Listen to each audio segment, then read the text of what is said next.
Good morning, my dear students. Today we will learn math in class 4th and 5th. तो बेटा आज हम लोग क्लास 4th और 5th के मैथ में सर्कल पार्ट 3 पढ़ेंगे। तो बेटा इसके पहले वीडियो में आपको बताया भी जा चुका था, आज हम उसके आगे आपको बताएंगे। तो देखिए यहाँ ब्लैक बोर्ड पर एक सर्कल बनाया गया है। सर्कल में एक सेंटर बिंदु होता है,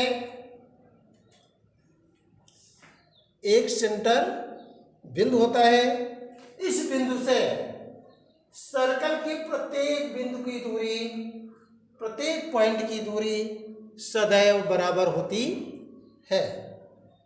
और बेटा पॉइंट से या सेंटर से पॉइंट के बीच की जो दूरी होती है वही रेडियस कही जाती है। वही क्या कही जाती है? रेडियस।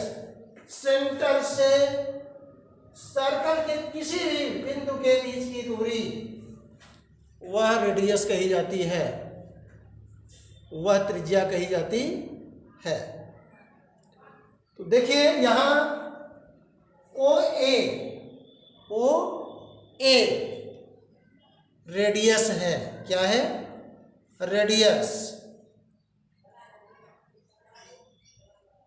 यहाँ देखिए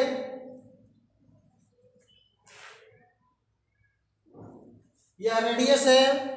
और बेटा बी और सी यह डायमीटर है।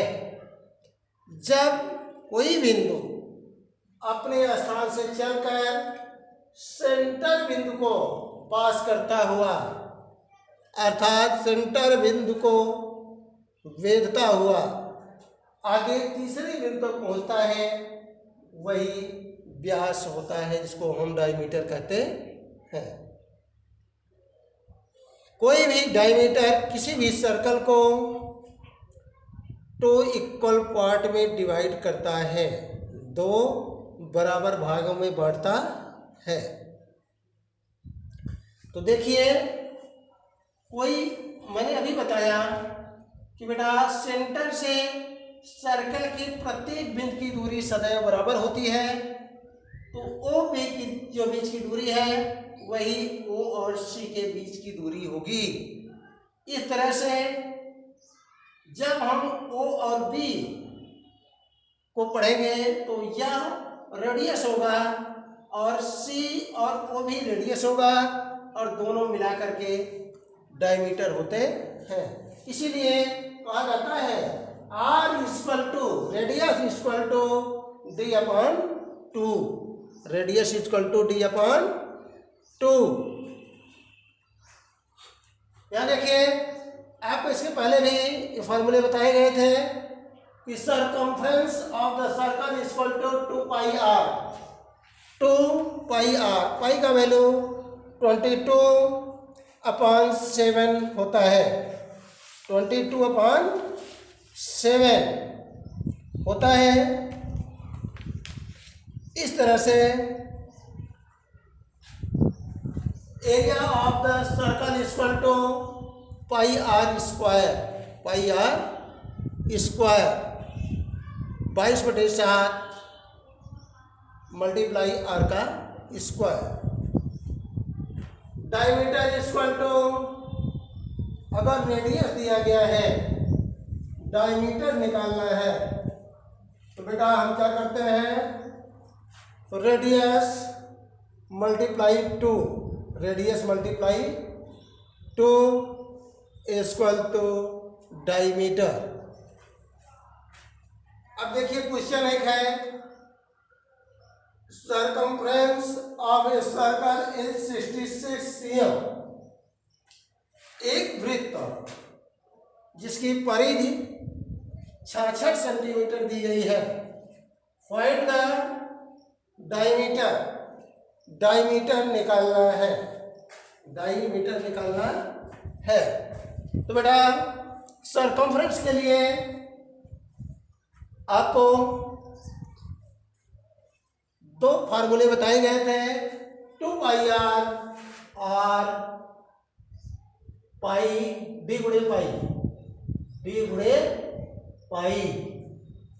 अगर डी दिया गया है, डायमीटर दिया गया है, तो हम डी डायमीटर में 22/7 से मल्टीप्लाई कर देते हैं, तो वह परिधि होती है, वह सरकमफ्रेंस होती है। यहाँ देखिए सी दिया गया है 66 और आपसे पूछा क्या जा रहा है डायमीटर।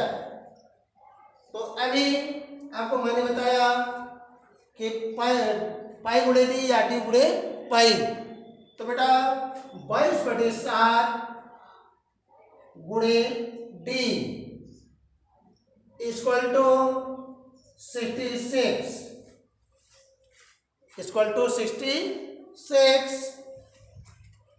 तो 22 में हम जब डी से मल्टीप्लाई करेंगे 22d हो जाएगा अपॉन 7 इक्वल टू 66।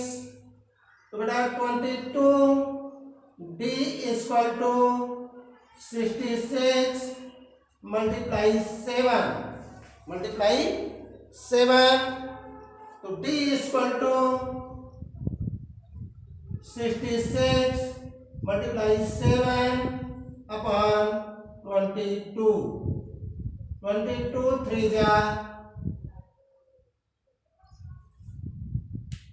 66 7 3 जा 21 cm। देखिए इसका डायमीटर 21 cm आया। इस तरह से हम निकालते हैं, या आप इस फार्मूले से भी इसको निकाल सकते हैं। देखिए 22/7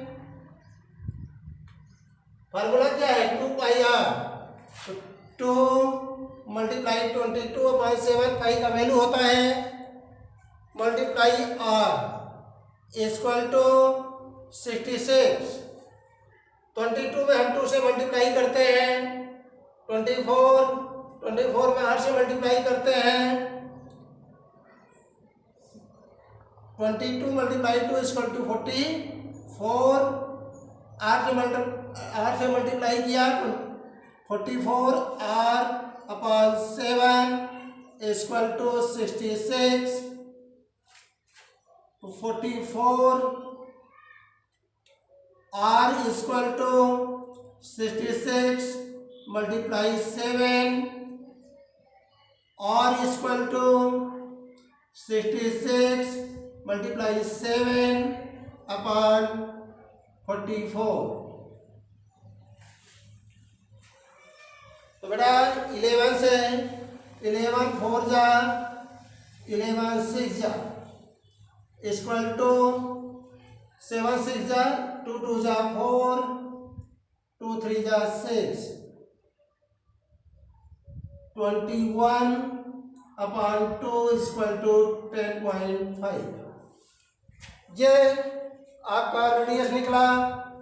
हम डी निकालने के लिए r मल्टीप्लाई 2 करते हैं, तो d equal to 10.5 multiply 2 equal to 21 cm। चाहे आप इस तरह हल कर लीजिए और चाहे इस तरह से हल कर लीजिए, दोनों का आंसर एक ही निकलता है।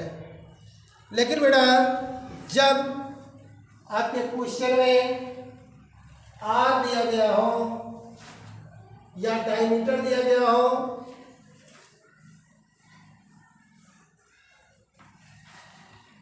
जैसे देखिए एरिया दिया गया है, एरिया इक्वल टू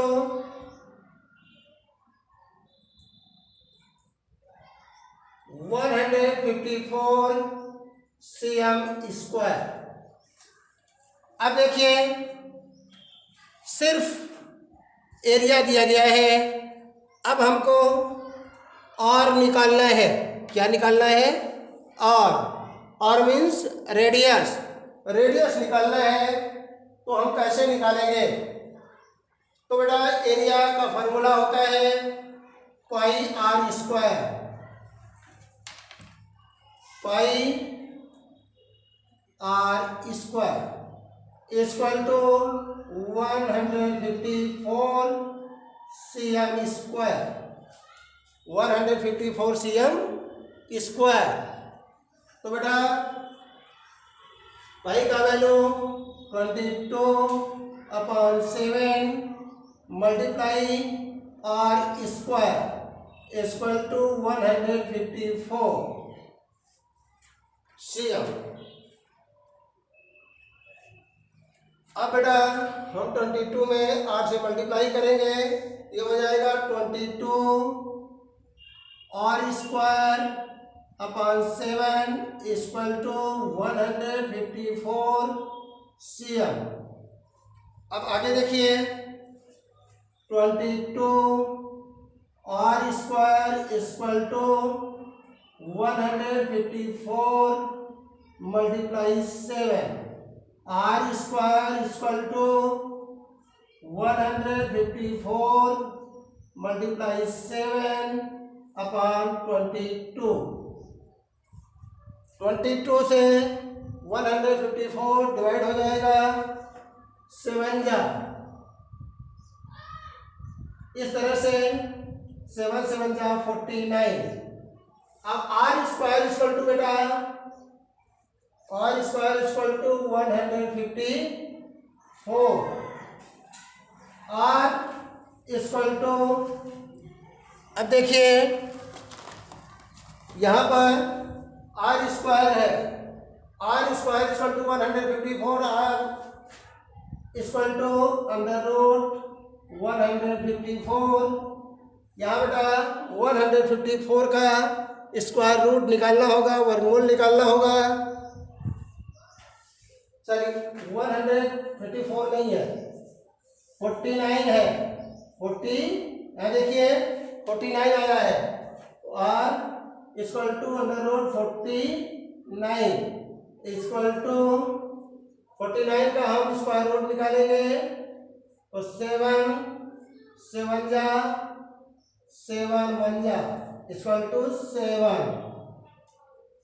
अब आपका रेडियस 7 आया। अब बेटा जब हमें रेडियस मिल गया तो हम डायमीटर भी निकाल सकते हैं, सरकमफ्रेंस भी निकाल सकते हैं, और एरिया भी निकाल सकते हैं। तो यदि एरिया दिया गया हो तो हम आर इस तरह से निकालते हैं। और इसमें बेटा किसी भी सर्कल में, चाहे वह मिनी सर्कल हो या बड़ा सर्कल हो, किसी भी सर्कल में टोटल 360 डिग्री के कोण ही बनते हैं। चाहे ये छोटा सर्कल हो या बड़ा सर्कल हो, सभी में बेटा 160 डिग्री के ही कोण होते, सॉरी 360 डिग्री के ही कोण होते हैं किसी भी सर्कल में। और किसी भी चतुर्भुज में, चाहे वो समलंब चतुर्भुज हो, समानांतर चतुर्भुज हो, वर्ग हो, आयत हो, किसी भी चतुर्भुज में सभी कोणों का योगफल 360 डिग्री ही होता है। और किसी भी ट्रायंगल में, चाहे वो एक्यूट या 90 डिग्री का हो, जिसको हम राइट ट्रायंगल भी कहते हैं, तो किसी भी त्रिभुज में तीनों कोणों का योगफल 180 डिग्री के बराबर ही होता है। न तो उससे एक भी पॉइंट कम हो सकता है, न तो एक भी पॉइंट अधिक हो सकता है। इस तरह से सर्कल में 360 डिग्री, चतुर्भुज में 360 डिग्री, और किसी भी त्रिभुज में 180 डिग्री के कोण ही होते हैं। तीनों कोण, त्रिभुज के तीनों कोणों का योगफल 180 डिग्री ही होता है और चतुर्भुज के सभी कोणों का योगफल 360 डिग्री। इसी तरह से वृत्त में भी अधिक से अधिक 360 डिग्री का कोण ही बनता है। तो फिर नेक्स्ट वीडियो में आपको आगे फिर बताया जाएगा। आज के लिए बेटा थैंक यू।